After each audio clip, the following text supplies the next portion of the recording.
అందరూ కూడా భగవద్గీతకి దగ్గరలోకి రావాలన్నదే మిగతా వారి ఉద్దేశం.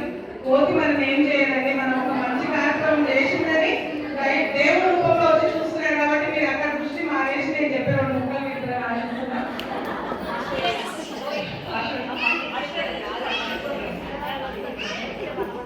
అంటే మనకి భగవద్గీత మనం స్టార్ట్ చేస్తాం ధర్మక్షేత్రం దగ్గర స్టార్ట్ చేసాం. ప్లీజ్ దయచేసి మాట్లాడకండి, మాట్లాడితే నేను ఎక్కువసేపు మాట్లాడతాను అప్పుడు మీరు భరించాలి కాబట్టి కొద్దిసేపులో ముగించాలంటే సైలెంట్గా వినండి.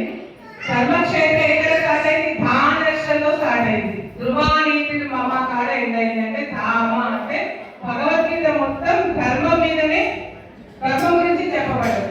మరి ఈ ధర్మం పట్టుకుంటే మనల్ని భగవంతుడు సహకరిస్తాడా, మరి మనల్ని భగవంతుడు మనల్ని ఒట్టుకు చేరుస్తాడా అనే సందేహం అందరికీ ఉంటుంది. తనే సాక్షాత్తు చెప్పింది కాబట్టి ధర్మాన్ని పట్టుకున్న వాళ్ళని ఖచ్చితంగా నేను కాపాడుతానని హామీ ఇచ్చిండు, చేసి చూపించు.